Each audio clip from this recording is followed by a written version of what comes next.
Welcome to our YouTube channel, the Stenography Academy Indore, for highly upgraded dictations of English shorthand with clear pronunciation. Like, share, subscribe our channel.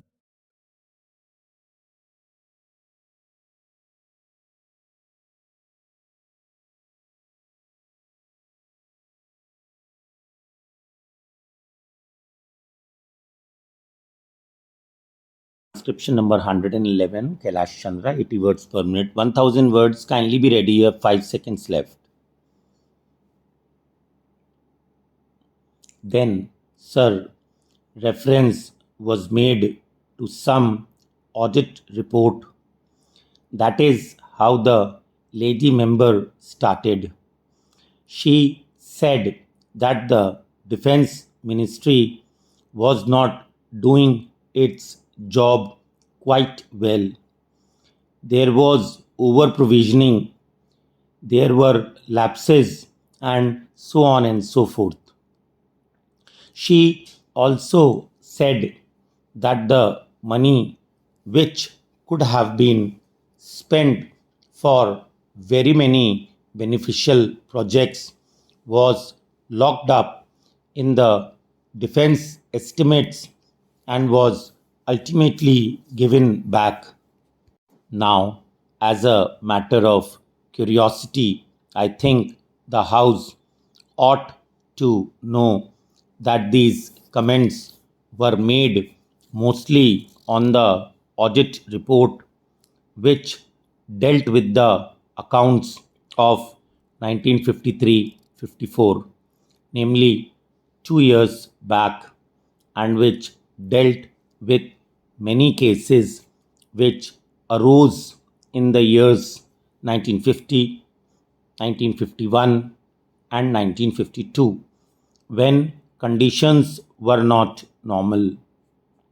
We were then just recovering from the effects of the Second World War, and these cases of over provisioning came up before the audit.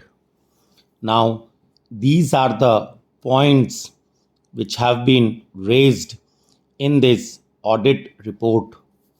As you are aware, sir, there is a Public Accounts Committee whose main function is to go into the details of all these matters and to examine them. I am told that the Public Accounts Committee is at present engaged in the task of going into all these questions and taking steps to see whether the comments made by the Auditor General are satisfied or not, and whether there is a sufficient explanation forthcoming or not. The Public Accounts Committee has also got to devise the steps so that those irregularities should not occur and there should be no over provisioning.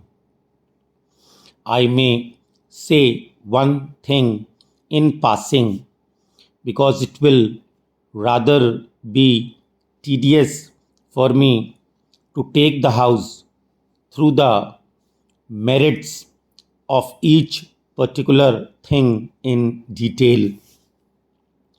Please remember that there is no question of over provisioning.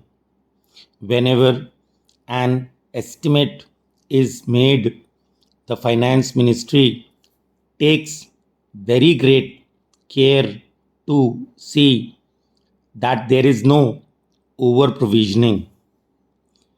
Sometimes it so happens that the money is not spent for certain reasons.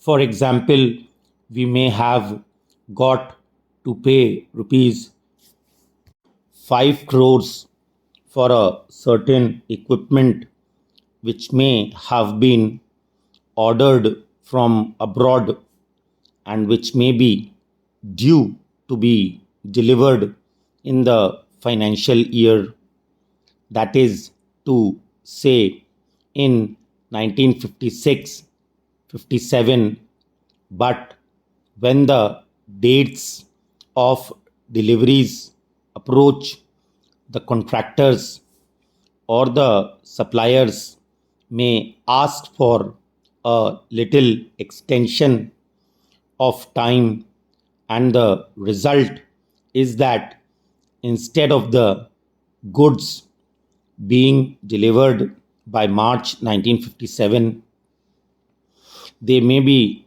delivered in May 1957 or in July 1957. This may result in the money being held back. Now, such things do happen, but that does not indicate any lapse on our part or any mistake on our part. Similarly, sometimes it happens like this. In the beginning, say in October 1955, we find that something is necessary, and we hope that the whole process of placing the contract and providing funds and everything else will be gone through, and we will be able to get the deliveries by the end of the year. But negotiations take a lot of time. The contract is signed much later than we had imagined it could be signed, and the result is that the goods are not forthcoming by the end of the year, and the money is held back. So that may occur, but that does not indicate any fault or any deliberate over provisioning on the part of the Defense Ministry. It would be stupid to do so. Why should we do so? There is no motive for that. My honorable friend referred particularly to one item of rupees 2 crores recoverable from the central ministries and the state governments. Now, I went into all the details and I found that most of this money was under recovery from the central government and the state governments. It pertained to certain buildings and other premises which had been rented out to the state governments for the rehabilitation purposes and some other purposes. But the rents had not been realized. This amount of rupees 2 crores represents the rents to be realized. Now, I submit, sir, that the House should take this assurance from me that we are most anxious to prepare our estimates as accurately as possible and on the basis that the money estimated should be spent. In the Defense Ministry, we have got a financial advisor who keeps a strict watch over these things. My honorable friend said that we are spending 50% as a matter of exactitude. That is not quite correct. I think if you only take the revenues, then it may be about 40 to 41%, but that makes no difference, because if any necessity arises, I am sure that Parliament would provide all the necessary funds. So it is not 50%, it is substantially much less than that. Then there was some reference made about the structure, and there was some comment. What about the establishment of an army council? Now, this is really a reference to the structure which exists in the United Kingdom.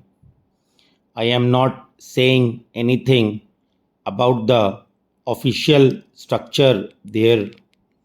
Probably it is very good, but so far as we in India are concerned, we went into this matter and we came to the conclusion that our existing structure performed really the same functions.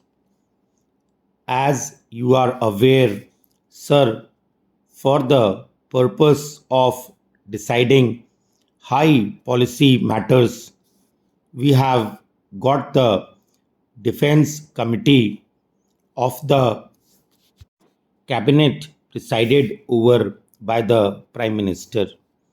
It is not confined to the cabinet ministers or a few of them, but the heads of the three services, namely the Chief of the Army Staff, the Chief of the Air Staff, and all other senior officers.